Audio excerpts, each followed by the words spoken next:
கொஞ்ச நாட்கள் நம்ம நிம்மதியா இருக்கிறது போல தோன்றுகிறது. ಈಗ ನಾವು ಸ್ವಲ್ಪ ಕಾಲದಲ್ಲಿ ಸಮಾಧಾನವಾಗಿ ಬದುಕ್ತಾ ಇದ್ದೀವಿ ಅಂತ ನಮಗೆ ಅನಿಸುತ್ತದೆ. ஆனால் கர்த்தர் சொல்லுகிறார் இது திரும்பிக் கொண்டு மறுபடியும் தீவிரமாய் வருகிறது. ಆದರೆ ಕರ್ತನು ಹೇಳ್ತಾನೆ ಈಗ ಉಗ್ರತೆಯೊಟ್ಟಿಗೆ ಅದು ಹಿಂತಿರುಗಿ ಪ್ರವೇಶಿಸುತ್ತಾ ಇದೆ. இதன் காரணமாக अनेक தற்கொலைகள் வரப்போகிறது. ಇದರ ನಿಮಿತ್ತವಾಗಿ ಅನೇಕ ಆತ್ಮಹತ್ಯೆಗಳು ಬರುತ್ತದೆ. அநேக குடும்பங்கள் தவிக்க போகிறது. ಅನೇಕ ಕುಟುಂಬಗಳು ಗೊಂದಲಕ್ಕೆ ಈಡಾಗುತ್ತದೆ. ஒரு பெரிய நிறுவனத்திலே வேலை செய்கிறவர் ಒಂದು ದೊಡ್ಡ ಸಂಸ್ಥೆಯಲ್ಲಿ ಕೆಲಸ ಮಾಡ್ತಾ ಇರೋರು மாசத்துக்கு லட்சக்கணக்கிலே சம்பளம் வாங்குகிறார். ತಿಂಗಳಿಗೆ ಲಕ್ಷಾನುಗಟ್ಟಲೆ ಸಂಬಳ ತಗೊಳ್ತಾರೆ. அவர் நிறைய சம்பளம் வாங்குறதுனால ಅವನು ಬಹಳ ಸಂಬಳ ತಗೊಳ್ಳೋದ್ರಿಂದ அவர் பெரிய பெரிய வீடுகளை விலைக்கு வாங்குகிறார். ಅವನು ದೊಡ್ಡ ದೊಡ್ಡ ಮನೆಯನ್ನ ಅವನು ಸಾಲವಾಗಿ ತೆಗೆದುಕೊಳ್ಳುತ್ತಾನೆ. விலை உயர்ந்த அந்த கார்களை வாங்குகிறார். ಅವನ ಸಾಲದಲ್ಲಿ ಕಾರ್ ತೆಗೆದುಕೊಳ್ಳುತ್ತಾನೆ. அதை மாதந்தோறும் அந்த இந்த இஎம்ஐ என்று சொல்லுகிற தவணை கட்டி கொண்டிருக்கிறார். ಅವನು ತಿಂಗಳು ತಿಂಗಳು ಇಎಂಐ ಎನ್ನುವಂತ ಮೊತ್ತವನ್ನ ಕಟ್ಟುತ್ತಾ ಇರ್ತಾನೆ. அவருடைய பிள்ளைகளை நல்ல உயர்ந்த பள்ளிகளிலே படிக்க வைக்கிறார். ಆ ಮಕ್ಕಳನ್ನ ಅವನ ಮಕ್ಕಳನ್ನ ದೊಡ್ಡ ದೊಡ್ಡ ಶಾಲೆಯಲ್ಲಿ ಕಳಿಸ್ತಾನೆ. அதுக்கு லட்சக்கணக்கான பணத்தை ஃபீஸாக கட்டுகிறார். ಲಕ್ಷಗಟ್ಟಲೆ ಹಣವನ್ನ ಫೀಸ್ ಆಗಿ ಕಟ್ತಾನೆ.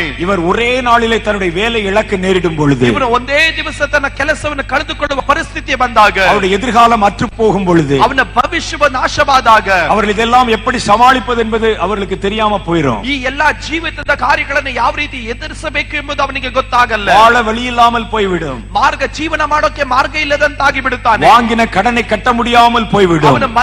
ಅವನ ಮನೆಯ ಸಾಲವನ್ನು ತೀರಿಸಕ್ಕಾಗದಂತಾಗಿ ಬಿಡುತ್ತಾನೆ. தங்கள் பிள்ளைகளுக்கு மறுபடியும் நல்ல காரியத்தை கொடுக்க முடியாம போயிடும். ತನ್ನ ಮಕ್ಕಳಿಗೆ ಒಳ್ಳೆಯ ಸಂಗತಿಯನ್ನು ತೆಗೆದುಕೊಳ್ಳಲಿಕ್ಕೆ ಆಗದಂತಾಗಿ ಬಿಡುತ್ತಾನೆ. அவர்கள் அதற்கு ஒப்பான வேறு ஒரு வேலைக்கு போக முடியாத சூழ்நிலை வந்துவிடும். ಅವನು ಅದಕ್ಕೆ ಸಮವಾದಂತ ಬೇರೊಂದು ಕೆಲಸಕ್ಕೆ ಹೋಗಕ್ಕಾಗದಿರುವ ಪರಿಸ್ಥಿತಿ ಬರುತ್ತದೆ. லட்சக்கணக்கான குடும்பங்கள், ಲಕ್ಷಗಟ್ಟಲೆ ಕುಟುಂಬಗಳು, லட்சக்கணக்கான மனிதர்கள் ಲಕ್ಷಗಟ್ಟಲೆ ಮನುಷ್ಯರು பாதிக்கப்பட போகிறார்கள் என்று கர்த்தர் சொல்லுகிறார். ಅವರು ಬಾಧಿಸಲ್ಪಡಲಿಕ್ಕೆ ಹೋಗುತ್ತಾರೆ ಎಂಬುದಾಗಿ ಕರ್ತನು ಹೇಳುತ್ತಾನೆ. இது ஒரு சாத்தானுடைய தந்திரம் என்று கர்த்தர் சொல்லி இருக்கிறார். ಇದು ಸೈತಾನನ ಒಂದು ತಂತ್ರ ಎಂಬುದಾಗಿ ದೇವರು ಹೇಳ್ತಾ ಇದ್ದಾನೆ.